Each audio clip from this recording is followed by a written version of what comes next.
আপনারা শুনছেন গপ্প জুজু। এখানে পাবেন বিভিন্ন স্বাদের গল্প।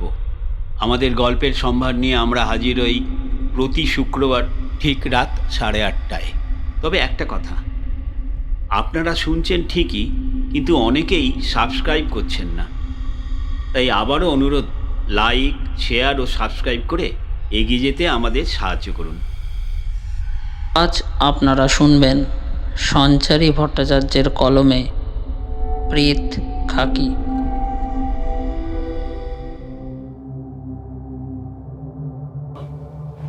গ্রামের পশ্চিম প্রান্তের ওই বাড়িটার সামনে দিয়ে যাওয়াটা কিন্তু একেবারেই ঠিক হবে না। বিপিনবাবু, আপনি কি কিছুই জানেন না নাকি? মোড়ল মশাই তো সেদিন সবটা খোলসা করে বললেন। ঘটনাটা ঘটেছে খুব বেশি দিনও তো হয়নি, আর সেখানে কিনা আপনি... বিপিনবাবু মৃদু হাসলেন, তারপর ভোলাকে উদ্দেশ্য করে বললেন, আরে বাবা, এতে এত ঘাবড়ে যাওয়ার কি আছে? সুমনের তো বিয়ে হয়েই গেল। চাপা কেন গলায় দড়ি দিয়ে মরেছিল সেই বিষয়টা তো সকলেরই জানা। তাহলে আবার এটা নিয়ে এত মাথা ঘামানোর কি আছে? ভোলা দুরু দুরু বুকে বলে উঠল, সুমনের বিয়ে হয়েছে তাতে কি হয়েছে? আপনিও তো জানেন ব্যাপারটা। সেই চাপাকে কতখানি ভালোবাসতো, নাকি সবই ভুলে গেছেন? চাপা যে আজও রয়েছে এই গ্রামে, সেটা নিশ্চয়ই আপনাকে আর বোঝাতে হবে না। ভয়েতে ওই বাড়ির চৌহদ্দিতে কেউ ঘেঁষতে যায় না। দিনের বেলাতেও লোকেরা ওখানে যেতে ভয় পান। ওখান দিয়ে যাওয়ার কথা ভাবলেই লোকের বুক কাঁপে। এই এই তুই চুপ কর তো ভোলা। একে তো চাপা নিচু জাতের মেয়ে ছিল, তারপরে ওর মা বাবাও আবার গ্রাম ছেড়ে পালিয়ে গেল। সুমনের জীবনটাকে শেষ করে দিতে চেয়েছিল সবটা মিলে। ভাগ্যিস সুমনের বাবা মানে আমাদের হারাধন ব্যাপারটাকে সামলে নিল, না হলে যে কি হতো কে জানে। শেষ হয়ে যেত সব কিছু। কত বারণ করেছিলাম ওই মেয়েটার সাথে মিশিস না, সুমন মিশিস না, কিন্তু সে আমার কথা শুনলে তো? আরে বাবা, যৌবনের খিদেতে ওই সকল নিচু জাতের মেয়েরা কি না করতে পারে। নিজের শরীরের চাহিদা মেটানোর জন্য আজ এই পুরুষ, কাল ওই পুরুষ, এই করেই তো ওদের সংসার চলতো।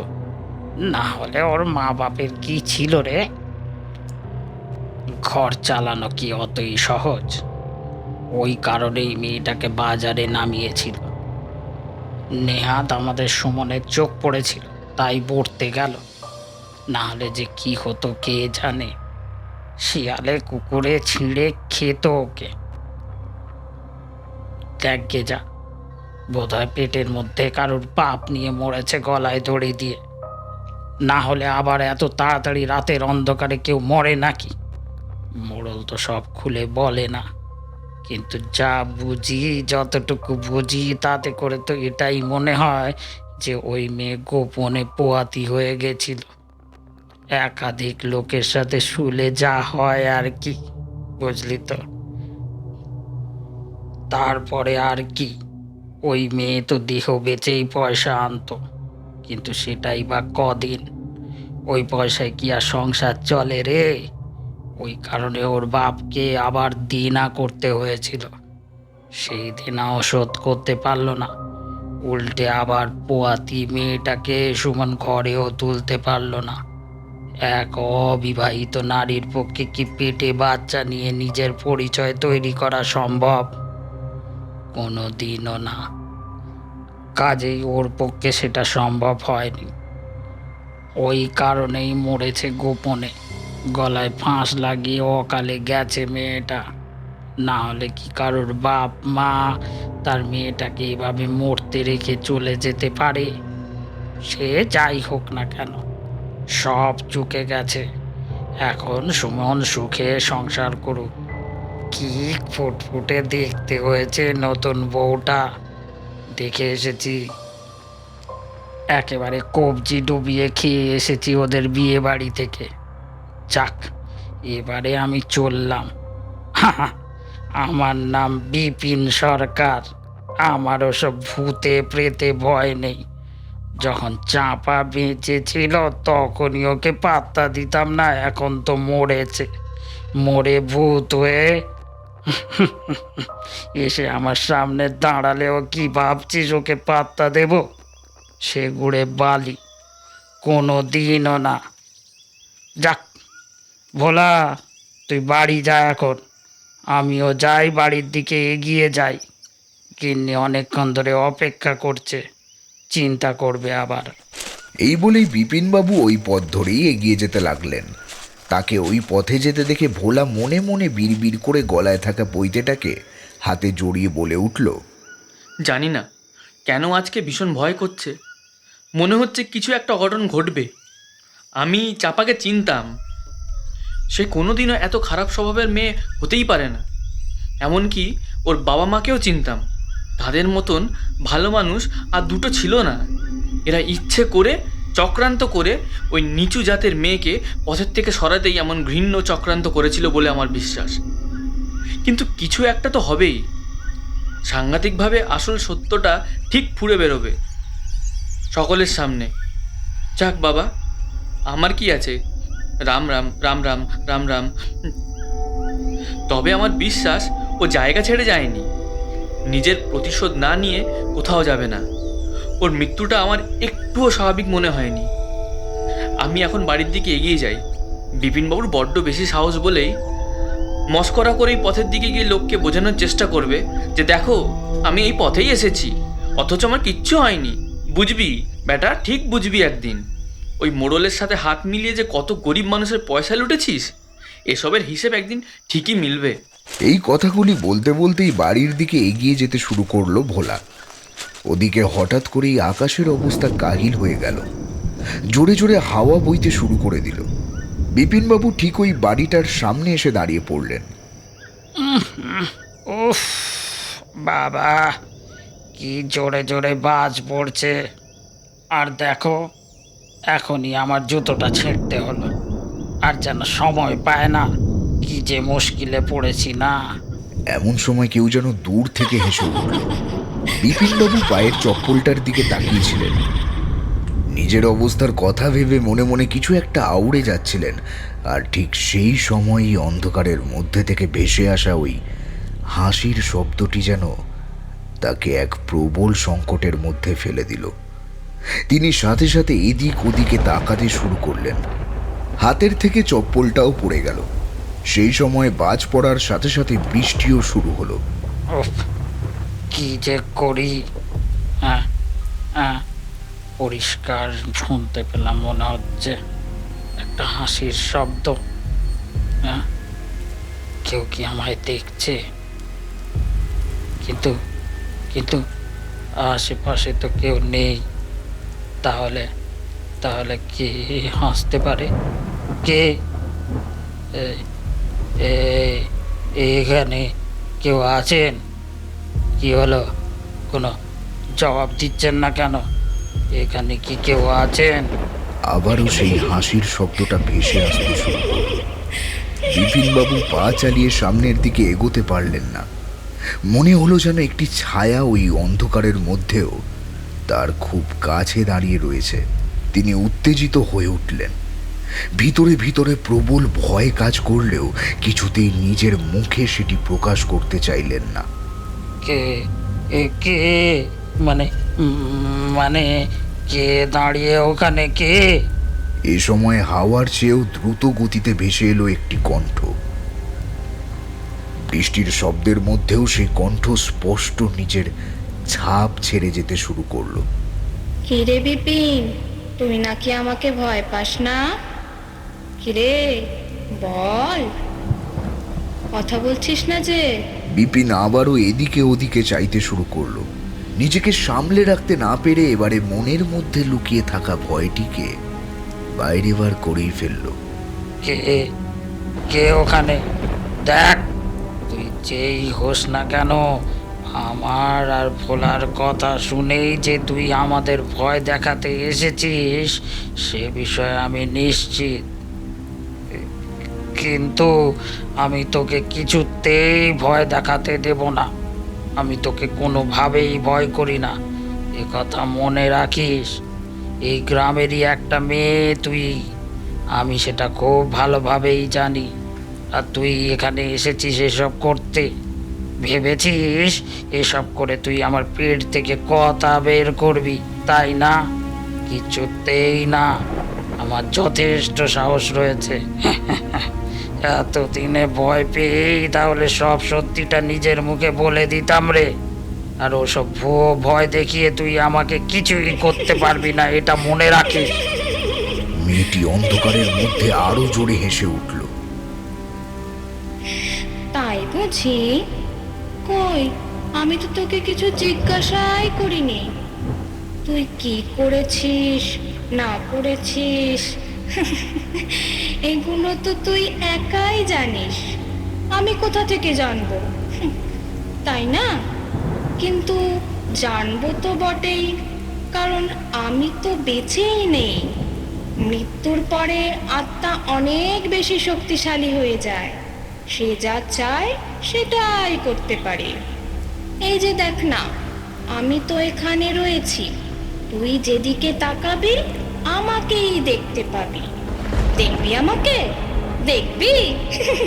বিপিন আরো ভয় পেয়ে গেল, কিন্তু নিজের পৌরষকে কাজে লাগানোর জন্যে বারে বারে চিৎকার করতে শুরু করলো।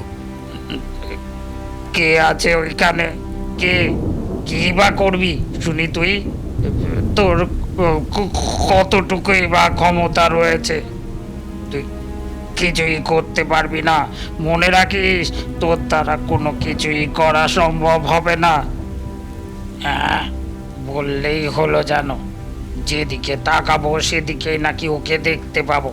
যত সব গাঁজাখুরি কথাবার্তা।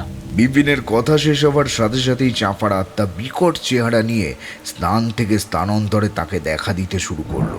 এই দেখ বিপিন, এই দেখ, আমি এখানে। বিপিন একবার ভয় পেয়ে ডান দিকে তাকালো, আবার পরক্ষণেই সেই আত্মা নিজের স্থান পরিবর্তন করে অন্যদিকে চলে গেল। হাসির শব্দটা প্লাবিত হতে লাগলো একদিক থেকে আরেক দিকে। বিপিন নিজের মনের উপর থেকে ভারসাম্য হারিয়ে ফেলতে শুরু করলো। কোথায়? কোথায়? না না, চাপার আত্মা কিছুতেই ফিরে আসতে পারে না। আমি তো সব জানি। আমি তো না না, কি করছি আমি তো ভুল করে ফেলেছি। এই সব গোপন কথা যদি বলে ফেলি তাহলে কেলেঙ্কারি হয়ে যাবে। সব কিছু জানাজানি হয়ে গেলে গ্রামের লোকেরা কেবল আমাকে পিটিয়ে শেষ করে ফেলবে না, সেই সাথে আরো বড় বড় মাথাদেরকেও টেনে বার করে নিয়ে আসবে। তখন কি করব আমি? না, কিছুতেই না। আমাকে ধৈর্য ধরতে হবে। আমি কিছুতেই এই কথাগুলো সকলের সামনে আসতে দিতে পারি না। এমন সময় আবারও চাঁপার আত্মা বিপিনের নাম ধরে ডেকে উঠল। কে রে বিপিন? বিপিন, এই বিপিন, শুনতে পাচ্ছিস না আমার কথা? আমাকে দেখতে পাচ্ছিস না তুই? এই বিপিন, এদিকে দেখ, দেখ না, আমি তো একেবারে তোর সামনেই দাঁড়িয়ে রয়েছি। বিপিন পিছনের দিক থেকে সামনের দিকে ফিরে তাকাতেই দেখলো চাঁপার বীভৎস রক্তমাখা মুখটা। শাড়ির আঁচলটা দিয়ে সে নিজের ওই বিকট চেহারাটিকে এতক্ষণ ঢেকে রেখেছিল, কিন্তু ধীরে ধীরে সেই চেহারা বাইরে বেরিয়ে আসতে শুরু করলো। বিপিনের দিকে এগিয়ে যেতে থাকলো সে। বিপিন পেছোতে লাগলো। চাঁপার আত্মা তাকে উদ্দেশ্য করে বলল, কে রে বিপিন? সকলের সামনে যে ভালো মানুষের চেহারাটা নিয়ে ঘুরে বেড়াচ্ছিস, কি ভেবেছিস আমি মরে গেছি বলে কি তোদের অপরাধগুলো ঢাকা পড়ে গেছে? তোদের অপরাধের কোনো ক্ষমা হয় না, এটা মনে রাখিস। আমি তোদেরকে এক এক করে শেষ করে ফেলবো, প্রত্যেককে মেরে ফেলবই। কোথায় পালাবি এবার? পালা। কেন, তোর তো ভয় করে না চাপাকে? যাকে ভয় করতিস না সে তো জীবিত ছিল রে, একটা অবলা মেয়ে ছিল। কিন্তু এখন এখন কি করবি? আমি আমার সর্বশক্তিকে একত্রিত করে ফিরে এসেছি। এখন তোদের কাউকে আমি ছেড়ে কথা বলবো না। তোদের প্রত্যেককে শেষ করে ফেলবো, একে একে শেষ করে ফেলবো। মরবি, মরতে তো তোদের হবেই, হবেই মরতে। এই বলে সেই পিশাচি ভয়ঙ্কর দৃষ্টিতে এগিয়ে যেতে থাকলো বিপিনের দিকে। বিপিন ভয়েতে সিটিয়ে গেল। না না, এদিকে আসবি না। আমি আমি বলে দিলাম, কিছুতেই এদিকে আসবি না। আমি আমি আমি কিন্তু তোকে শেষ করে ফেলবো। তোকে মারতে আমার কোনো কষ্ট হয়নি, আবারও তোকে শেষ করে পুঁতে দেবো এই জমির ভিতরে। এটা মনে রাখিস, মনে রাখিস। কিরে, কথা কানে যাচ্ছে না তোর? আসবি না, এগোবি না, এগোবি না বলে দিলাম, এগোবি না এদিকে। চাপার আত্মা ভয়ঙ্কর ভাবে হাসতে শুরু করলো। অট্টহাসির শব্দে ফেটে পড়তে শুরু করলো চতুর্দিক। বিপিনের গলা ক্রমে শুকিয়ে আসতে লাগলো।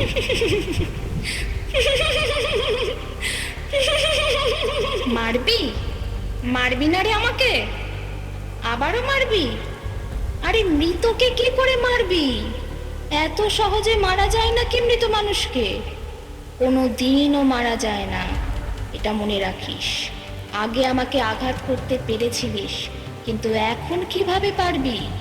এখন তো আমার কোনো শরীরই নেই। আমি তো কেবল একটা অশরীরী, কেবলই একটা অশরীরী। কিরে, আয় আয় এদিকে। তুই নাকি আমাকে মারবি? আয়। ওমা, ভয়েতে সিটিয়ে যাচ্ছিস যে। আয় বলছি, আয় আমার কাছে, আয়। কেন এখন ভয় পাচ্ছিস কেন? আগে তো কুনজরে দেখতিস। বাপের বয়সী একটা লোক হয়ে আমার দিকে হাঁ করে তাকিয়ে থাকতিস। কতক্ষণে আমায় ভোগ করবি? কতক্ষণে আমাকে একা পেয়ে আমার শরীরটাকে নিংড়ে খাবি? আয়, এইবারে তো আর কোনো বাধাই নেই। যত খুশি আমাকে ভোগ করতে পারবি, যত খুশি আমাকে নিংড়ে খেতে পারবি। আয় আয় বলছি, আয়। এই বলতে বলতেই চাপার আত্মা এগোতে থাকলো বিপিনের দিকে। আবারও সজোরে বাজ পড়ল, আর ঠিক সেই সময় চাপা তার লম্বা হাতটা বাড়িয়ে দিল বিপিনের দিকে।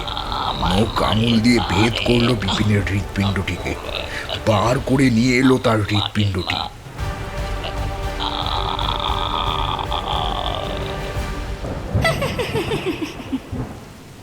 এই দেখ বিপিন, তোর হৃৎপিণ্ডটা এখন আমার হাতের মুঠোয়। ধুকপুকানির শব্দটা এবারে উপভোগ করব আমি, ঠিক যেভাবে মৃত্যুর সময় গলায় ফাঁস পড়েছিল আমার, আর তারপরে তিল তিল করে আস্তে আস্তে প্রাণটা বেরোচ্ছিল। এইভাবেই তোরটাও বেরোবে। আগে জিভ বেরোবে, তারপর চোখগুলো আরো বড় বড় হয়ে উঠবে, জোরে জোরে নিঃশ্বাস পড়তে থাকবে, আর সবশেষে প্রাণবায়ুটা বুকুত করে বেরিয়ে যাবে। মনে পড়ছে তোর? কিরে, মনে পড়ছে? মনে পড়বেই বা কিভাবে? তুই তো সেখানে ছিলিস না। রাগে, দুঃখে, ঘেন্নায় যখন বাধ্য হয়েই আমাকে মৃত্যুবরণ করতে হয়েছিল। আজকে সুমনের পাশে আমার থাকার কথা, সেখানে আমার জায়গায় দাঁড়িয়ে রয়েছে আর একটি মেয়ে। আমার সাজানো জীবন আর স্বপ্নগুলোকে শেষ করে ফেলেছিস তুই। একে একে সব কিছুকে ধূলিসাৎ করে দিয়েছিস। আমি তোকে শেষ করে ফেলবই। আস্তে আস্তে বিপিনের প্রাণবায়ুটা ওর শরীর থেকে বেরিয়ে গেল। বিপিনের নিথর দেহটি নিস্তেজ অবস্থায় পড়ে রইল। চাপার আত্মা বিপিনের শরীরে লেগে থাকা রক্তে স্নান করে বিকট ভাবে হাসতে হাসতে গায়েব হয়ে গেল। শেষ হবি, সব কটা একে একে শেষ হবি।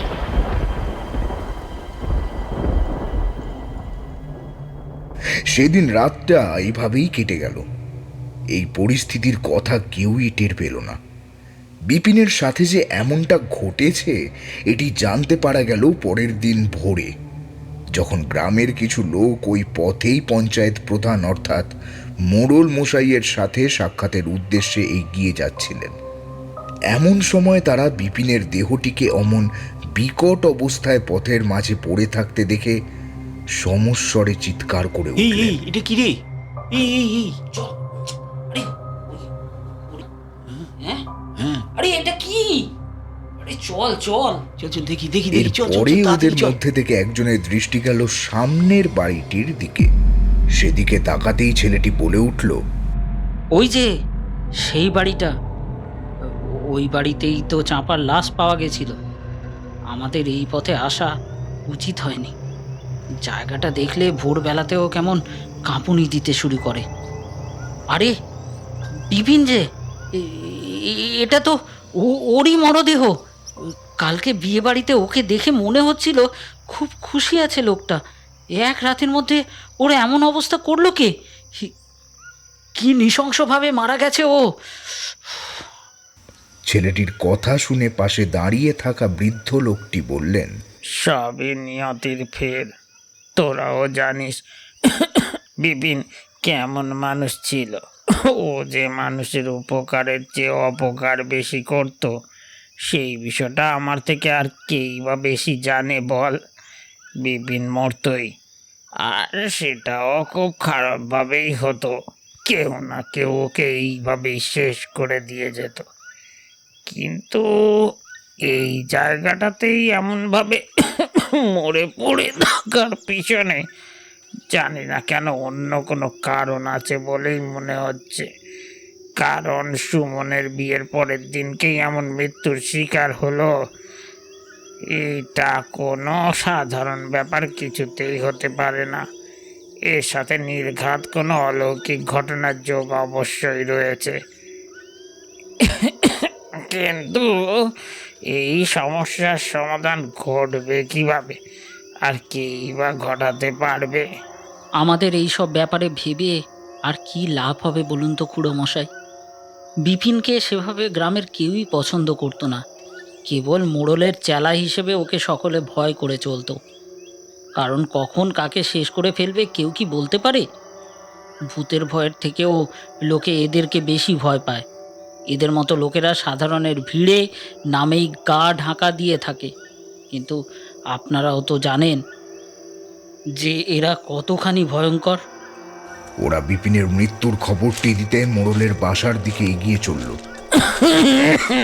শোন শোন, যাই হয়ে যাক না কেন বুঝলি, আগে আমাদের মোড়লকে খবরটা দিতেই হবে। সত হোক, এই লোক তো তারই খাস দোস্ত ছিল বলে কথা। তাহলে এখন পিছিয়ে গেলে চলবে কিভাবে? আরে বাবা, হরিহরও জানুক তার চেলা চামুন্ডাদের গায়ে হাত দেওয়ার লোক জন্মে গিয়েছে। এতকাল তো সে ভাবতো এমনটা কল্পনাতেই হয়, কিন্তু এই যে বাস্তবেও ঘটে তা কে বলতে পারে বলতো? ওরা নিজেদের মধ্যে আলাপ আলোচনা করতে করতে মোড়লের বাসার দিকে হাজির হলো। হরিহর তখন গোসল করে সবে বেরিয়েছে। ওদেরকে বাড়ির সামনে এসে জড়ো হতে দেখেই চমকে উঠল। এরপরে এগিয়ে এলো ওদের কাছে। তারপরে জিজ্ঞাসা করলো, কি ব্যাপার, তোমরা সবাই এত সকালে এখানে? সকলেই মুখখানা কালো করে দাঁড়িয়ে রইল। এরপরে ওই বৃদ্ধ লোকটি তাদেরকে উদ্দেশ্য করে বলে উঠলেন, আরে ওদিকে কি হয়েছে খেয়াল আছে? না, আমি কি করে জানবো? আমি তো কালকে সুমনের বিয়ে খেয়ে সেই যে বাড়িতে ফিরেছি, সেই ঘুমিয়ে এই উঠলাম। গ্রামের অবস্থা তো এখন ভালোই। তাহলে তোমাদের মুখে আবার এমন চিন্তার মেঘ জমেছে কেন? কি হয়েছে বলো তো দেখি। বিপিন আর নেই। নেই বলতে কি? ও কি গ্রামের বাইরে গেছে? আরে ও আর জীবিত নেই। ওর নিথর রক্তাক্ত দেহটাকে দেখে এলাম পড়ে রয়েছে রাস্তার উপরে। মোড়ল হরিহর বিশ্বাস করল না, দৌড়ে গেল সেখানে। বিপিনের ওই দেহটিকে ওইভাবে পড়ে থাকতে দেখে চোখের সামনে চাপার মৃত মুখটা ভেসে উঠতে লাগলো। মোড়ল দেখল বিপিনের শরীরের চারিপাশ দিয়ে মাছি ভনভন করছে। গলা দিয়ে স্বর বেরোতে চাইল না। এ কি করে হলো? কিভাবে সম্ভব? এমনটা হতেই পারে না, কোনো মতেই না। আমি বিশ্বাস করি না এতদিনে কারোর ক্ষমতা হয়নি আমার লোকেদের গায়ে হাত ঠেকানোর। কে করেছে এই কাজ? আমি নিশ্চিত গ্রামের বাইরের কেউ এসে এই কাজ করেছে, কিন্তু সেটা কে? কেউই কোনো জবাব দিতে পারল না। কেবল ওই বৃদ্ধ লোকটি মোড়লের দিকে তাকিয়ে বলল, পাপ কখনো বাপকেও ছাড়ে না হরিহর। আমরা তোমার দলে রয়েছি ঠিকই, কিন্তু তুমিও জানো কিসের জন্যে। ভয়ের থেকে, বিশ্বাস আর শ্রদ্ধার থেকে নয়। আমরা তোমার কথা শুনে না চললে তুমি আমাদেরকেও শেষ করে ফেলবে। কেবল এই আশঙ্কা থেকেই আমরা তোমার সাথে থাকতে বাধ্য হয়েছি, বুঝলে? ওই বৃদ্ধের মুখে কথাগুলি শুনে হরিহরের রাগের পারও আরও চড়ে গেল। সেই প্রায় তাকে খুনি করে ফেলতে যায়। এমন সময় গ্রামের বাকি মানুষগুলো তাকে সমঝে বুঝিয়ে শান্ত করল। ধীরে ধীরে বিপিনের মৃত্যুর খবরটা সারা গ্রামে ছড়িয়ে পড়ল। ভোলার কানে যেতেই সে দৌড়ে এলো মোড়লের কাছে, আর তারপরে তাকে আগের রাতের ঘটনার কথাটা পুরো জানালো। সবটা শুনে মোড়ল বলল, বিপিন ওই পথ দিয়ে যেতে গেছিল বলেই যে তার মৃত্যু ঘটেছে এমনটা কিন্তু নয়। কই, এর আগে তো কেউই চাঁপার ব্যাপারে কোনো কিছুই উল্লেখ করেনি। আরে বাবা, সে আত্মহত্যা করে মারা গেছিল ঠিকই, কিন্তু তার জন্য তো আমরা কেউ দায়ী ছিলাম না।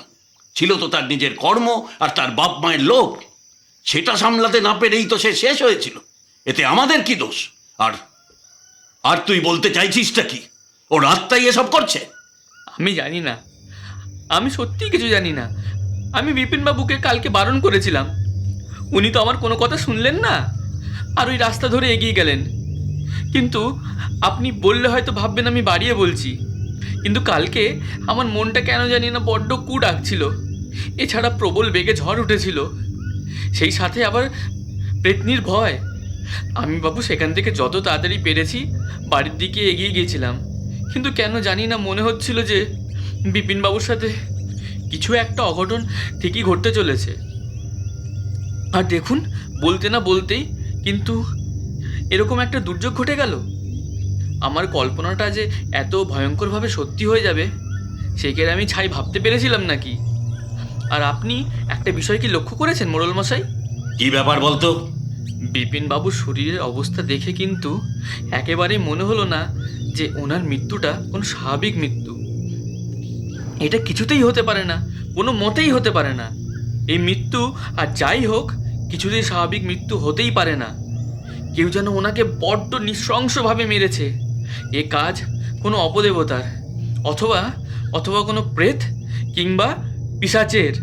মোড়ল সবটা বুঝেও না বোঝার ভান করে ভোলাকে ওখান থেকে তাড়িয়ে দিলেন। এক ধমকেই ভোলা কুপোকাত হয়ে সেখান থেকে সরে পড়ল। বিষয়টা সকলে জানাজানি হতেই সুমনের পিতার কানেও পৌঁছল। তিনি সুমনকে সমস্ত কথাগুলো জানালেন।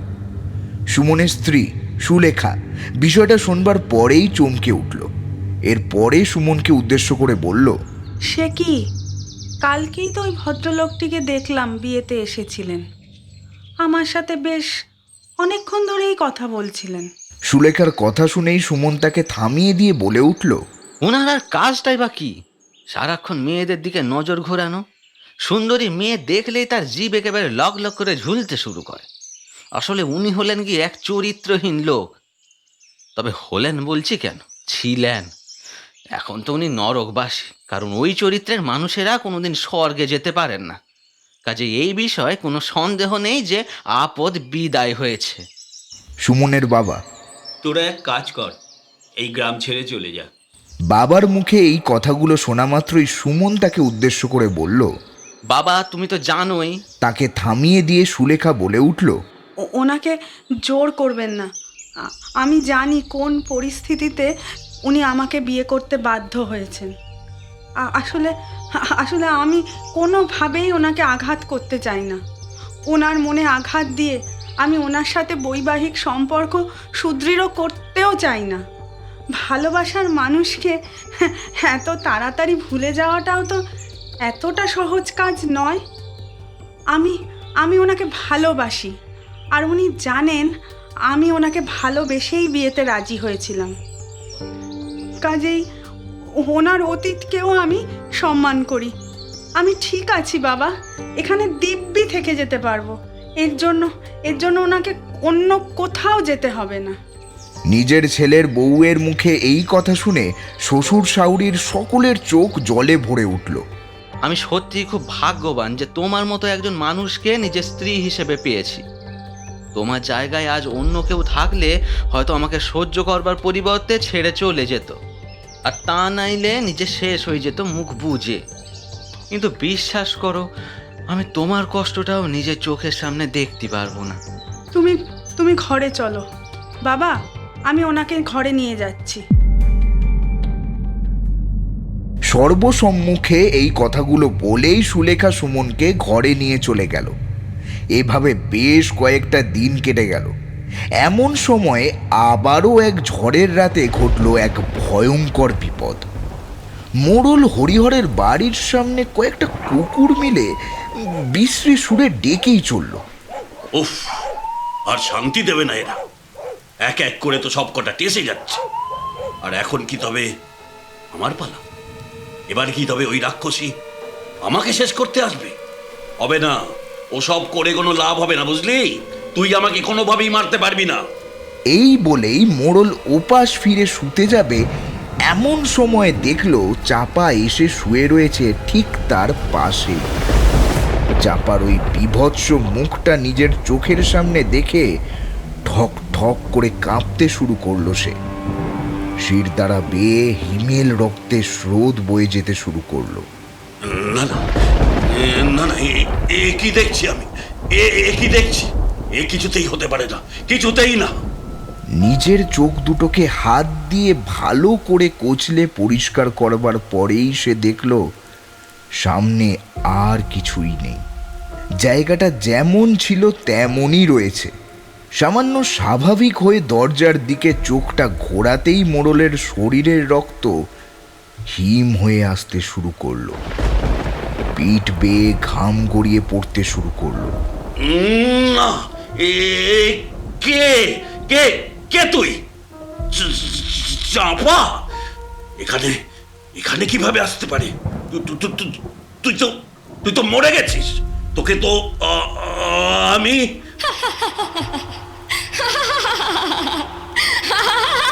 বল, চুপ করে গেলি কেন? সব সত্যিটা তো এবারে তোকেই বলতে হবে রে। এত সহজে তো তোকে আমি পার পেতে দেব না। তোর মুখ দিয়েই তো সব সত্যিটা বলাবো।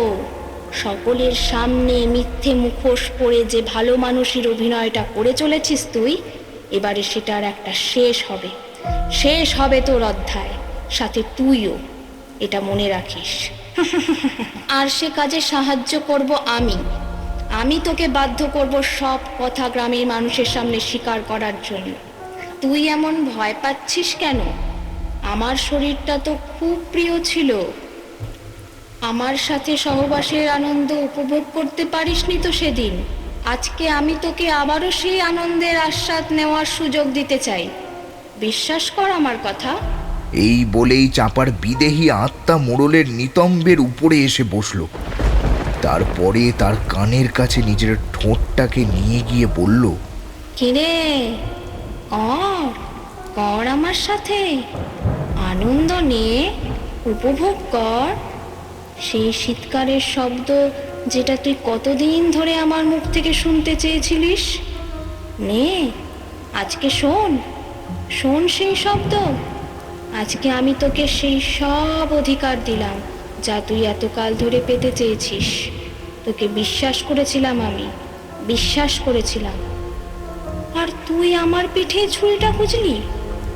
গ্রামের মানুষের সামনে আমাকে একটা নোংরা পাপিনী সাব্যস্ত করে আমাকে নিজে মহান সেজে তুই ঘুরে বেড়াচ্ছিস। আমার ভালোবাসার কাছ থেকে তুই আমাকে আলাদা করেছিস। কিরে, মনে পড়ছে সেদিনের কথাগুলো? কিরে, বল না, বল। মোড়লের মুখ দিয়ে কোনো আওয়াজ বেরোতে চাইল না। সে দুরু দুরু বুকে বলে উঠল, না, আমি কিছু করিনি। আমি তো শুধু তোকে পেতে চেয়েছিলাম। বিশ্বাস কর, আমি তোর মাথার দিব্যি দিয়ে বলছি। ছেড়ে দে চাপা, আমাকে ছেড়ে দে। আমার ভুল হয়ে গেছে। আবারও অট্টহাস্যে ফেটে পড়তে শুরু করলো চাপার আত্মা। সে মোড়লের গলার নলিটাকে সজোরে চেপে ধরে বলে উঠল, এত সহজ মৃত্যু আমি তোকে দেব না। এত সহজে মরে গেলে তো খেলাই জমবে না। তুই বন্ধ ঘরে আমার শরীর থেকে যেভাবে একটা একটা করে কাপড় সরিয়েছিলিস, আমাকে অবলা ভেবে বিপাকে ফেললে বাধ্য করেছিস ওই নোংরা কাজ করতে। অসহায় একটা গরিব মেয়েকে উলঙ্গ করে নিজে ফুর্তি লুটেছিলিস। আমিও কথা দিচ্ছি, ভরা বাজারে তোকে ঠিক সেভাবেই উলঙ্গ করব আমি। তোর শরীরে কাপড় তো থাকবে, কিন্তু তোর মুখোশটাকে টেনে ছিঁড়ে দেব। মরবি, তুই তো মরবি বটেই, কিন্তু অপরাধ বোধ আর ভেঙে যাওয়া একটা অস্তিত্ব নিয়ে। ঠিক যেভাবে আমার মা বাবাকে সেদিন গ্রাম ছাড়ার সময় মরতে হয়েছিল। ওরা পথে যেতে যেতেই দুজনে শেষ হয়ে গিয়েছিল। নিজের মেয়ের মুখটাও শেষবারের জন্য দেখতে পায়নি। খুব পয়সার গরম না রে তোর, খুব পয়সার গরম। সেই কারণে ভেবেছিলি পয়সা দিয়ে পাপের পিটারাগুলোকে সব বন্ধ করে দিতে পারবি, শেষ করে দিবি সকলকে, আর নিজে সকলের সামনে ঈশ্বর সেজে ঘুরে বেড়াবি। দেব না তোকে সাজতে। আমি আর বেঁচে নেই। জীবিত থাকাকালীন যা আমাকে বাঁধতে পারত, মৃত্যুর পরে সেই সকল বাঁধনের থেকে আমি চিরতরে মুক্ত হয়ে গেছি। এখন কোনো বাঁধনই আমাকে আর বেঁধে রাখতে পারবে না। আমি মুক্ত, অশরীরী মুক্তি। তবে এই জগৎ ছেড়ে সেদিনই চলে যাব যেদিন সকলের সামনে তোকে উলঙ্গ করতে পারবো। এই বলেই মোড়লের সামনে থেকে গায়েব হয়ে গেল চাপার আত্মা। মোড়লের মুখ থেকে কথা সরতে চাইল না। সে খাটের এক কোণে বসে জড়সড় হয়ে ঠক ঠক করে কেবল কেঁপেই চলল। এমনটা কিভাবে হতে পারে? এটা কোনোদিনও সম্ভব নয়। চাঁপার আত্মা সে এখনো মুক্তি পায়নি, কিন্তু এসবের থেকে কিভাবে রক্ষা পাবো আমি? আমি যাই করেছি সেগুলো সবই বিপাকে পড়ে, পরিস্থিতির চাপে। তবে সে কথা তো কাউকেই এখন বলে বোঝাতে পারবো না। জেনে করি আর অজান্তে ভুল তো আমার দ্বারাই হয়েছে, আর এই ভুলের মাসুলি এখন আমাদেরকে গুনে যেতে হবে। ও একে একে আমাদের দলের সকলকে শেষ করে ফেলছে, সকলকে। আমি তো কিছুই করতে পারছি না, কিন্তু কি করব? কিছু তো একটা করতে হবেই। এর থেকে রক্ষা পাওয়ার মাধ্যম কি? তবে কি জটাধারী তান্ত্রিকের ডেরায় যাব? সেটাই বরং ভালো হবে। যদি সত্যিই কেউ আমাকে এই বিপদের হাত থেকে এখন উদ্ধার করতে পারেন, তাহলে তিনি হলেন ওই জটাধারী তান্ত্রিক। সেদিন রাতটা ওইভাবেই কেটে গেল। মোড়ল রাতের দিকে শ্মশানের উদ্দেশ্যে রওনা হয়ে গেলেন। চুপি চুপি কাউকে না জানিয়ে কাছারির কাজ মিটিয়ে যখন তিনি শ্মশানে গিয়ে উপস্থিত হলেন, তখন দেখলেন সেখানে জটাধারী তান্ত্রিক এক শবের উপরে বসে সাধনা করছে। তিনি তাড়াতাড়ি করে হাত জড়ো করে গিয়ে হাজির হলেন সেই তান্ত্রিকের সামনে। হাম শ্রীং হুম ফট স্বাহা ওং হিং হাম। বাবা, আমাকে বাঁচান বাবা, না হলে যে ওই পিশাচি আমাকে মেরে ফেলবে বাবা। এমন সময় জটাধারী তান্ত্রিকের সামনে জ্বলতে থাকা ওই যজ্ঞের আগুনের শিখাটি দপ করে জ্বলে উঠল। আকাশের সমান উঁচু হয়ে হঠাৎ করেই নিভে গেল সেই আগুন। জটাধারী তার দিকে কটাক্ষ দৃষ্টিতে তাকালেন। এরপরেই তাকে উদ্দেশ্য করে বললেন, তোর এত বড় সাহস, তুই আমার সাধনা ভঙ্গ করিস? মোড়ল হাত জোড়ে তার সামনে ভিক্ষা চায়। আমাকে ক্ষমা করুন, বিশ্বাস করুন, আমি আপনার ধ্যান ভঙ্গ করতে চাইনি, কিন্তু কি করব বলুন? এক পেতিনি আমার কি পিছু ছাড়ছে না। তার হাত থেকে আমাকে রক্ষা পেতেই হবে। কিভাবে রক্ষা পাবো আমি? মোড়লের মুখে এই কথাগুলি শুনে ধ্যানাসন থেকে রেগে অস্থির হয়ে উঠে দাঁড়িয়ে পড়লেন সেই তান্ত্রিক। এরপরে বললেন, কিছুতেই পারবি না তুই রক্ষা পেতে। তোর জন্যই তো প্রাণ গেছিল, আর এখন তুই এসেছিস নিজের প্রাণ বাঁচাতে। পাপের বোঝা সকলকেই ভোগ করতে হয়। কেউ নিজের পাপবোধ থেকে দূরে সরে থাকলেই যে সে নিজের কৃতকর্মের হাত থেকে রক্ষা পেয়ে যায়, এমনটা একেবারেই নয়। তুই নিজেকে রক্ষা করতে পারবি না। যে তোর পেছনে পড়েছে সে তোকে এত সহজে বাঁচতে দেবে না। ওর আত্মা মারাত্মক শক্তিশালী। ও তোকে শেষ করে না ফেলা পর্যন্ত শান্ত হবে না কিছুতেই। এই নে, আপাতত এই কবচটা ধারণ করে থাক। মনে রাখিস, নিজের বাম হাতে এটা পড়বি, বুঝেছিস? এটা পড়ে থাকলে তুই অনেক রকমের বিপদের হাত থেকে রক্ষা পাবি। ওই প্রেতিনী তোর কাছে ঘেঁষতে পারবে না, কিন্তু তার মানে এই নয় যে ওর শক্তি ক্ষীণ হয়ে যাবে। ও তোর ক্ষতি করতে না পারলেও নিজের উদ্দেশ্য সাধনের অন্য কোনো বিকল্প পথ ঠিকই খুঁজে বার করবে। এই বিষয়ে আমি একেবারেই নিশ্চিত। যা, এখন এখান থেকে দূর হয়ে যা। ফের কোনো দিনও এখানে আসবি না। তোর ছায়াটাও যদি আমার ধ্যানে বাধার সৃষ্টি করেছে, তাহলে জানবি আমি তোকে ভস্ম করে দেব। চলে যা, দূর হয়ে যা এখান থেকে। চলে যা বলছি। ওং হ্রিং হাম শ্রীং হুম পট স্বাহা। এই কথাগুলো শুনেই মোড়ল সেই স্থান ত্যাগ করল। এরপরে তান্ত্রিকের দেওয়া ওই কবচটি নিজের হাতে ধারণ করল। চাপার আত্মা গজরাতে শুরু করল। পথের মাঝে উঠল প্রবল ঝড়। হঠাৎ মোড়ল দেখল চাপার বিদেহী আত্মা এসে দাঁড়িয়েছে ঠিক তার সামনে। তুই এটা ঠিক করলি না মোড়ল। কি ভেবেছিস আমি তোকে শেষ করতে পারবো না? এত সহজ নয়। আমি তোকে শেষ করার জন্য অন্য পন্থা ঠিকই খুঁজে বার করব।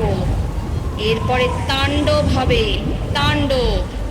তুই ভালো চাস তো এখনই সকলের সামনে নিজের দোষ স্বীকার কর, নইলে এরপরে যা হবে সেগুলোর জন্য তুই দায়ী থাকবি, কেবল তুই। এত ভয়ঙ্কর মৃত্যু তোর জন্য অপেক্ষা করে রয়েছে যা তুই কল্পনাও করতে পারছিস না। কথাগুলো বলে আবারও গায়েব হয়ে গেল চাপার আত্মা। মোড়ল বলল, যাক, ও তার মানে ভয় পেয়েছে। খালি হুমকিতে অন্তত হরিহরকে ডরানো একেবারেই সম্ভব নয়। ও আমার আর কোনো ক্ষতি করতে পারবে না। আমার সাথে জটাধারী তান্ত্রিকের আশীর্বাদ রয়েছে। কিন্তু তান্ত্রিকও তো একই কথা বলল, ওই আত্মা নাকি নিজের কাজ ঠিকই উদ্ধার করে নেবে। আমার হাজার বাধা সত্ত্বেও যদি আমি ওকে লক্ষ্যে পৌঁছানো থেকেও আটকাতে না পারি, তখন কি করব আমি? কিন্তু কিন্তু সত্যিটা সকলের সামনে স্বীকার করতেও তো পারবো না। তাহলে তাহলে তো সবকিছু শেষ হয়ে যাবে। সবকিছু শেষ হয়ে যাবে। না না, কিছুতেই না। ভয় পেলে চলবে না। এতগুলো দিন যখন জুঝতে পেরেছি, তখন আগেও পারবো আমি। এই বলেই নিজের বাড়ির দিকে এগিয়ে গেল মোড়ল। পরের দিন শুনতে পেল ওর দলের বাদ বাকি সদস্যরা সকলেই গ্রাম ছেড়ে চলে গেছে। সে একা পড়ে গেল। তার মানে ওরাও সকলে ওই চাপার আত্মাকে দেখেছে। না হলে কিসের ভয়ে গ্রাম ছেড়ে চলে গেল ওরা? চাপা, তুই কি ভেবেছিস তুই আমাকে হারিয়ে দিতে পারবি? আমার সমস্ত সম্বলগুলোকে আমার কাছ থেকে দূরে সরিয়ে নিয়ে তুই আমাকে নিঃস্ব করে দিবি ভেবেছিস? যা যা যা খুশি করার করে নে। আমাকে ডরাতে পারবি না। আমি কিছুতেই তোর কাছে হার মানব না। একটা নিচু জাতের মেয়েকে হরিহর কেবল ভোগ করতে পারে, তার কাছে পরাজিত হতে পারে না, মাথা নোয়াতে পারে না। হ্যাঁ, সকলেই ভাবল হরিহর ওই যাত্রায় বেঁচে গিয়েছে, কিন্তু প্রেতের সাথে পারা কঠিন। সে নিজের ইয়াকে সত্য প্রমাণিত করবার জন্যে ঠিক একটা না একটা উপায় খুঁজেই ফেলে। এরপরে ঘটল এমন একটি ঘটনা যেটির কথা কেউ স্বপ্নেও কল্পনা করতে পারেনি। এক রাতের বেলা সুলেখা নিজের স্বামীর ঘরে যেতেই যা দেখল তা দেখা মাত্রই তার চক্ষু একেবারে চড়ক গাছ হয়ে গেল।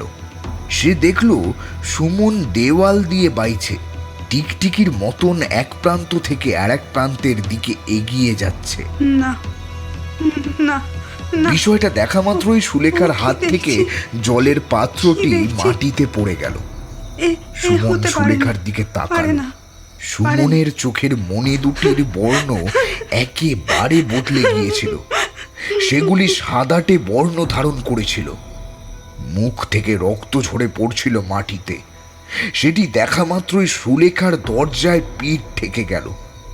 সে মুখ থেকে কোনো শব্দই বার করতে পারল না, কেবল বিড়বিড় করে বিলাপ করতে থাকলো। এমন সময় সুমন টিকটিকির মতন এগিয়ে এলো ঠিক তার সামনে। ধপ করে মাটিতে পড়েই তার দিকে তাকিয়ে বিকট সুরে হাসতে শুরু করলো। কি ভেবেছিলিস সুলেখা, তুই আমার জায়গাটা নিয়ে নিবি? কি করে? আমি থাকতে তোকে নিতে দেবই বা কি করে? এই কাজ যে তোর দুঃসাধ্য। সুমন যে শুধু আমার, আর যে আমারই থাকবে এটা মনে রাখিস। ওকে কেউই আমার থেকে কেড়ে নিতে পারবে না, কোনো দিনও পারবে না, কোনো মতেই না। ছেড়ে দে, ছেড়ে দে ওকে, চলে যা এখান থেকে, চলে যা বলছি। সে ওখানে দাঁড়িয়ে দাঁড়িয়ে চোখের জল ফেলতে ফেলতে বলল, আমি আমি কোনো দিন তোমাদের মাঝে আসতে চাইনি। পরিস্থিতি আর নিয়তির সাথে কেই বা জিততে পেরেছে? সে তো তোমারই। আমি নামেই তার সাথে বিবাহ সূত্রে আবদ্ধ হয়েছি। কিন্তু কিন্তু তাতে কি? সুমন কেবলমাত্র তোমাকেই ভালোবাসে, শুধুমাত্র তোমাকে, আর কাউকে না। আজও সে সব সময় তোমার কথাই বলে, তোমার জন্যই ভাবে, তোমার মধ্যেই ডুবে থাকে। আমি তো কেবল তার পাশে থাকি। ওর কোনো ক্ষতি করো না। তোমার দুটি পায়ে পড়ি, দরকার হলে তুমি আমার প্রাণ নিয়ে নাও। সুলেখার মুখের দিকে তাকিয়ে সুমনের দৃষ্টি কিছুটা স্লান হয়ে এলো। ওর চোখ দুটোও জলে ভরে উঠল। তুই সুমনকে এত ভালোবাসিস, আমার থেকেও বেশি? কিন্তু আমি যে ওকে সবসময় বলতাম এই পৃথিবীতে আমার থেকে বেশি ওকে কেউ ভালোবাসতে পারবে না। তুই কি করে ওর কাছে গেছিস? ওকে ছুঁয়েছিস? না না, ছুঁতে ইচ্ছে করলেও তাকে আমি ছুঁতে পারিনি, কারণ সেটা আমার হাতে নেই। সে আমাকে কাছে পেতে চায় না, ও পাশ ফিরে শুয়ে থাকে। ও কেবল তোমারই, ও আজও তোমাকেই ভালোবাসে। ওর কোনো ক্ষতি হোক সেটা আমিও চাই না, কিন্তু এক বিশেষ কাজ বাকি রয়ে গিয়েছে।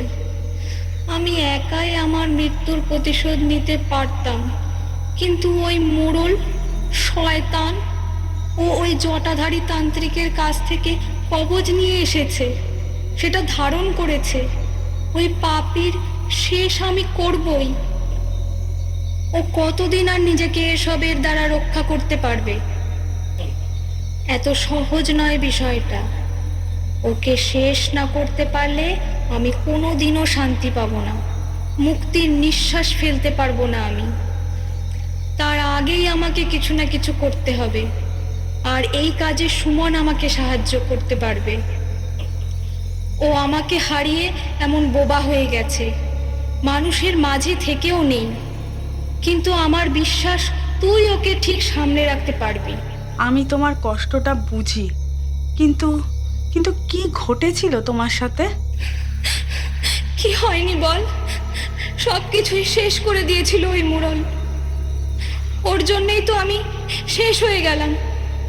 ওকে বিশ্বাস করেছিলাম বলেই আজকে আমার এই পরিণতি। তুই কোনোদিনও ওকে বিশ্বাস করতে যাস না। এই গ্রামের সব মানুষ ওকে ঈশ্বরের চোখে দেখত, কিন্তু কি জানিস, যে রক্ষক সেই আজকের দিনে ভক্ষক। তাই এই সকল ভক্ষকদেরকে কিভাবে শিক্ষা দিতে হয় সেটা একমাত্র আমরা জানি, যারা পরিযায়ী আত্মা হয়ে মুক্তির আশায় আজও ঘুরে বেড়াচ্ছি, কিন্তু মুক্তি পাচ্ছি না। এবার ওই মোড়লের মৃত্যুর দিন ঘনিয়ে এসেছে। ওকে মরতে হবেই, আর আমারই হাতে মরতে হবে। সামনেই গ্রামের পঞ্চায়েতের সভা বসবে, আর সেই দিনই আমি সব ওর মুখ দিয়েই বলিয়েই ছাড়বো। আর ওকে শাস্তি দেবে সুমন, নিজের হাতে ওকে শেষ করবে। এই কটা দিন আমাকে আমার সুমনের শরীরটা জুড়ে থাকতে দিবি সুলেখা? কিরে, রাগ করবি না তো সই? সুলেখা দরজাখানা ধরে হাউ হাউ করে কাঁদতে থাকে। একটি মেয়ে হয়ে সে আরেকটির মেয়ের কষ্টে নিজেকে বিলিয়ে দিতে চায়, কিন্তু পারে না, কারণ শরীরী ও অশরীরীর যে সঙ্গম তা কোনোদিনও সম্ভব নয়। তবুও সুলেখা নিজের দরদি মনটিকে নিয়ে আকুল প্রার্থনার সাথে বলে ওঠে, আমি নিজে হাতেই তোমাদের 4 হাত এক করলাম। আমি তোমার জায়গাটা কোনো দিনও নিতে পারবো না, আর নিতে চাইও না। সুমন তোমার ছিল, আছে আর থাকবে। তোমার খুনির সাজা হোক, সেটাই আমার পরম প্রার্থনা। সুলেখার কথাটা শেষ হতেই সুমন জ্ঞান হারিয়ে মাটিতে পড়ে গেল। সুলেখা তাড়াতাড়ি করে ওকে বিছানায় নিয়ে গিয়ে শুইয়ে দিল। এইভাবেই কেটে গেল আরো কয়েকটা দিন। এখানে আবার কেন? ধীরে ধীরে গ্রামের পঞ্চায়েতের সভার দিনটা এগিয়ে এলো। সেদিন মহা সমারোহে এক আনন্দানুষ্ঠানের ব্যবস্থা করা হলো। সকলেই সেখানে হাজির হলেন। সুমন তার স্ত্রীকে নিয়ে সেখানে উপস্থিত হলো। সেটি ছিল ওই স্থানটি যেখানে চাঁপার মৃতদেহটি খুঁজে পাওয়া গিয়েছিল। মোড়ল মশাই বললেন, চাঁপা আমাদের মধ্যে আজ নেই। আমরা সকলেই তার জন্য খুবই শোকস্তব্ধ। আপনারা আমাকে যেভাবে এতকাল ধরে ভালোবাসা ও সম্মান দিয়ে এসেছেন, সেটা সত্যি অবাক করে আমাকে। কিন্তু এরপরেও যখন আপনাদের কাছ থেকে এই সম্মান পেয়েছি, তখন বলতেই হয় যে এগুলো আপনাদের মহত্ব ছাড়া আর কিছুই নয়। আমি সত্যিই গর্বিত। তবে আজকে আপনাদের কাছ থেকে ভালো ভালো কথা শুনবার আগে আমি 2 ফোঁটা চোখের জল ফেলতে চাই চাঁপার জন্যে। আমরা সমব্যথী ঠিকই, কিন্তু আপনারাই বলুন, নিচু জাতের মেয়েদের কি কোনোদিনও চরিত্রের বদল ঘটে? তারা তো যেভাবে এতকাল নিজের অবস্থানকে চিহ্নিত করে এসেছে, এবারেও তেমনটাই ঘটেছিল। ওর বাবা আমার কাছে অনেকগুলো টাকা চেয়েছিল, জানি না কিসের জন্য। সৎ মানুষ ভেবে আমি টাকাগুলো তাকে দিয়েও দিয়েছিলাম, কিন্তু আমি ভেবেছিলাম যে তিনি ফেরত দেবেন, কিন্তু দিলেন না। এরপরে ওর মেয়ের সম্পর্কে যা যা শুনলাম, বিশ্বাস করুন, লজ্জায় আমার মাথা কাটা গিয়েছিল। আমি কি করব, কি বলবো, কিছুই বুঝে উঠতে পারলাম না। এতগুলো লোকের সামনে কি জবাব দিতাম? আমার কিছু বলার আগেই তো আপনাদের সামনে সবটা প্রকাশ হয়ে গেল। এই যে এই ঘরটাতেই তো আমি ওর লাশ পেয়েছিলাম, আর আমি চাঁপার বাবা মাকে খবরটা দিতে গিয়ে দেখি তারাও বাড়িতে তালা লাগিয়ে চলে গেছেন। আমি আমার টাকাটাও পেলাম না। এদিকে সুমনের বাবাকে দেওয়া কথাখানাও রাখতে পারলাম না। ভেবেছিলাম এই সুযোগে সুমন আর চাঁপার 4 হাত এক করে দেব। সুমনের বাবা মানতে না চাইলেও ভেবেছিলাম আমার কথাতে উনি ঠিকই রাজি হয়ে যাবেন। যাক, যা হওয়ার তা তো হয়েই গেছে। এবার সকলে চাঁপার আত্মার জন্য শান্তি কামনা করুন। তার আত্মা যেখানেই থাক যেন শান্তি পেয়ে যায়, এটাই কাম্য। সকলে মাথা নিচু করে চাঁপার জন্য শান্তি কামনা করতে লাগলো। এমন সময় সুমন ওদের মাঝে উঠে দাঁড়ালো। মোড়লকে সর্বসম্মুখে চিৎকার করে বলে উঠল, কিরে, এরপরেও তুই মিথ্যে বলবি? এত লোকের মাঝে দাঁড়িয়েও তুই এভাবে মিথ্যে অভিনয় করে যাবি? আজকে তো তোকে বলতেই হবে, তুই যা যা করেছিস এর কোনো ক্ষমা হয় না। সত্যিটা সবাইকে বল হরিহর। তুই যদি আজকে সত্যিটা না বলিস, তাহলে তোর হয়ে সত্যিটা আমি বলে দেব। আর আমাকে যদি বলতে হয়, তাহলে কি হবে জানিস? তোকে মেরে আমি এদেরকে তোর সত্যিটা জানাবো। এটা স্মরণে রাখিস কিন্তু। এই এই সুমনের সুমনের কি ওরকম হলো রে চেহারা বাবা? দেখে হরিহর পেছনের দিকে সরে যেতে শুরু করলো। না না না, এক পাও এগোবি না, এক পাও না। আমি কিন্তু তোকে বলে দিলাম, আমার দিকে এক পাও এগোবি না। সুমন পাগলের মতন হাসতে শুরু করলো। সুমনের চেহারাটা হঠাৎ করেই পরিবর্তিত হয়ে গেল। গ্রামের লোকেরা এই দৃশ্য দেখে চমকে উঠলেন। তারা এসবের কারণ আন্দাজ করতে পারলেন না। সুমনের কণ্ঠে চাপার কণ্ঠস্বর শুনতে পাচ্ছিলেন তারা। এ কি বিভৎস একটি দৃশ্য! এই দৃশ্যের সাক্ষী থাকতে চাইলেন না কেউ, কিন্তু নিয়তি সকলকে ওই পরিমণ্ডলেই সামিল করে বসল। মনে হয় চাপাই ওর মধ্যে ঢুকে গেছে। মোড়ল সেখান থেকে পালাতে যাবেন এমন সময় সুমন তার পায়ে সজোরে একটা লাঠি মারল। সাথে সাথে মোড়ল মাটিতে পড়ে গেলেন। এরপরে সুমন তার পাটাকে ধরে হিড়মিড় করে টানতে টানতে তাকে বাড়িটার দিকে নিয়ে যেতে লাগলো। মোড়ল চিৎকার করে বলতে শুরু করলেন, ছেড়ে দে আমাকে। কি চাস তুই? কি চাস? তোর মৃত্যু।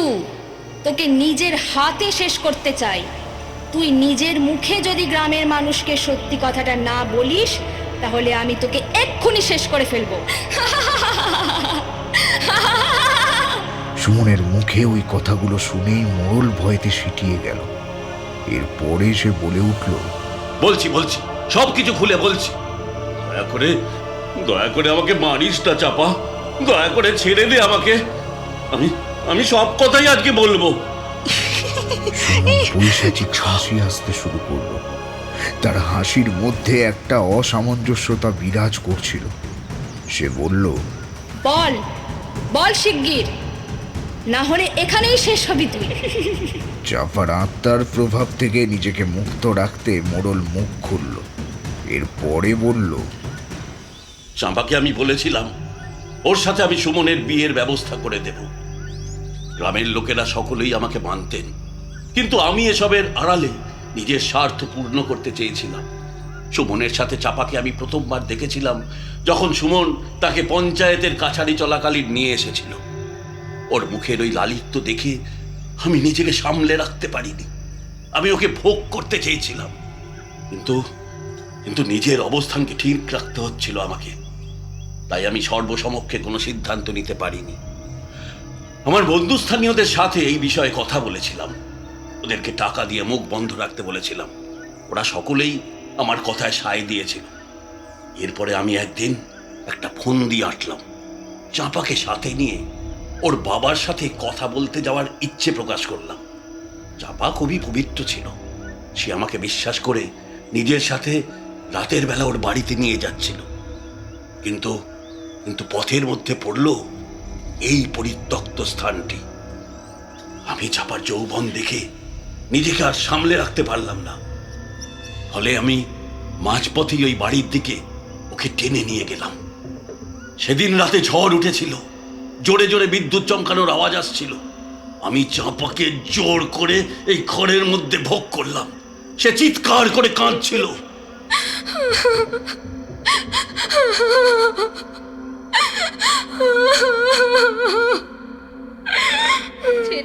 ছেড়ে দে আমাকে, ছেড়ে দে। আমি কি অপরাধ করেছিলাম? তুই আমাকে কথা দিয়ে এখন কথার খেলাপ করছিস মোড়ল। আমি ভাবতেও পারিনি তুই এরকম একটা মানুষ বেরোবি। ছেড়ে দে। চাপার কোনো কথা শুনলাম না। ওকে জোর জবরদস্তি করে ভোগ করতে শুরু করে দিলাম। সবকিছু লুটে নিলাম ওর। ও মাটিতে পড়ে গোঙাতে লাগলো। আমি ওই রসালো শরীরটাকে প্রাণ ভরে উপভোগ করার পরে সোজা ওর পরিবারের কাছে গিয়ে দাঁড়ালাম। ওর বাবা মা আমার কাছে অনেকবার কাকুতি মিনতি করলেন, কিন্তু আমি ওদের হাতে বেশ কিছু টাকা ধরিয়ে সেদিন রাতের মধ্যেই ওই গ্রাম ছেড়ে চলে যেতে বললাম। ওরা অনেকবার করে নিজের মেয়ের মুখ দেখতে চাইছিলেন, কিন্তু আমি ওদেরকে এই কাজের থেকে সারা জীবনের জন্যে বিরত থাকতে বলেছিলাম। এটাই ছিল সুমনের সাথে ওর বিয়ে হওয়ার শর্ত। ওরা নিজের মেয়ের মুখের দিকে তাকিয়ে আর আমার ভয়ে এই শর্ত মেনে নিতে রাজি হয়েছিলেন। কিন্তু পথে আমারই পোষা গুন্ডারা ওদেরকে শেষ করে দিয়েছিল। দুজনকেই খুন করে ওদের লাশ নদীর জলে ভাসিয়ে দিয়েছিল। এরপরে ওদের কাছ থেকে আমার দেওয়া টাকা পয়সাগুলোকে কেড়ে আমাকেই এসে ফেরত দিয়ে দিয়েছিল। কিন্তু এসবের মধ্যে নিজের প্রতি হওয়া অপমানকে সহ্য করতে না পেরে চাপা এই ঘরে সিলিং এর সাথে ঝুলে আত্মহত্যা করেছিল। আমি ভেবেছিলাম ওকে ভয় দেখিয়ে নিজের কাছেই রেখে দেব। সুমন আমাকে ভুল বুঝে অন্য কাউকে বিয়ে করে নেবে, আর এই ফাঁকে চাপা হয়ে যাবে আমার, শুধু আমার। কিন্তু আমি যতক্ষণে এসে পৌঁছলাম ততক্ষণে দেখলাম সবকিছু শেষ হয়ে গেছে। ঘরের মধ্যে গলায় দড়ি দিয়ে ঝুলে রয়েছে সে। আমি বিষয়টাকে অন্যভাবে সাজিয়ে আপনাদের সকলের সামনে তুলে ধরেছিলাম, যাতে আপনারা ভাবেন চাপা দুশ্চরিত্র হওয়ার কারণে আত্মহত্যা করেছে, আর ওর বাবা মা লোভী হওয়ার দরুন আমার কাছ থেকে দেনার টাকা চুরি করে পালিয়েছে। আমি অনেক পাপ করেছি, অনেক বড় বড় পাপ করেছি। আপনারা এতকাল আমাকে ঈশ্বর জ্ঞানে পূজা করেছেন, কিন্তু বিশ্বাস করুন আমি সেই বিশ্বাসের যোগ্য নই। চাপার আত্মা জোরে জোরে কাঁদতে শুরু করলো। এরপরে সুমনের শরীরের ভিতর থেকে এক বেরিয়ে আসা প্রবল আর্তচিৎকারের শব্দ সেদিন সকলকে চাপার কণ্ঠের কথা জানান দিয়ে দিয়েছিল। এটি ছিল এক উন্মুক্ত বয়ানের মতন। চাপা মোড়লের গলায় দড়ি পরিয়ে তাকে হির হির করে টানতে টানতে নিয়ে যেতে শুরু করলো ওই জমিতেই থাকা একটি গাছের দিকে। মোটা গাছের গুড়ির সাথে ঝুলিয়ে দিল তাকে।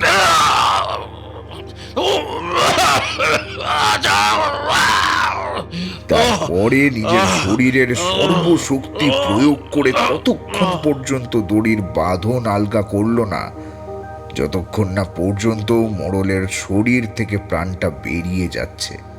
সকলের সামনে নৃশংসভাবে মারা গেল সেই মোড়ল। সাথে সাথেই চাপার বিদেহী আত্মা চিরকালের জন্য সুমনের শরীর ত্যাগ করে আকাশের নীল নীলিমার মধ্যে কোথাও বিলীন হয়ে গেল। চাপার আত্মা শান্তি পেল মনে হয়। সত্যি কথা, আর প্রতিশোধ স্পৃহা সমাপ্ত হলো। সবকিছু আবারও আগের মতন হয়ে গেল। গ্রামের লোকেরা কেউই মোড়লের ওই অপবিত্র দেহটিকে দাহ করল না। তারাও নদীর জলে তার লাশটিকে নিয়ে গিয়ে ভাসিয়ে দিল। এরপরে সকলে সুমনকেই তাদের পঞ্চায়েতের প্রধান হিসেবে মনোনীত করল। সুমনের মনের মধ্যে থাকা গ্লানি ও চাপাকে হারিয়ে ফেলার কষ্ট, যন্ত্রণা, এই সব কিছুর অবসান ঘটল। সুলেখার কাছেও নিজের নতুন জীবনকে নতুন করে বাঁচবার ইচ্ছে তৈরি হলো। গ্রামের মানুষেরা মোড়লকে এতদিন ঈশ্বরের চোখে দেখলেও এই ঘটনার পর থেকে তাকে চরম ঘৃণার চোখে দেখতে শুরু করলো। তবে নিয়তিতে যা থাকার সেটা তো ঘটবেই, কেউ তাকে রোধ করতে পারে না।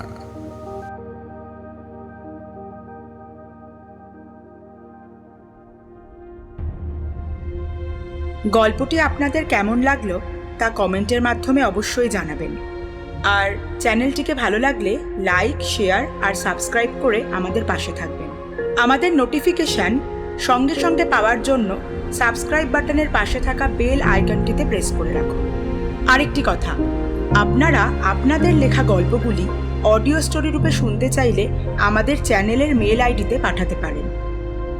নির্বাচিত গল্পগুলি আমরা অডিও স্টোরি রূপে তুলে ধরব। আমাদের ডেসক্রিপশন বক্সে মেল আইডি পেয়ে যাবেন। আজ তবে এই পর্যন্ত। ভালো থাকবেন, সুস্থ থাকবেন। শুভরাত্রি।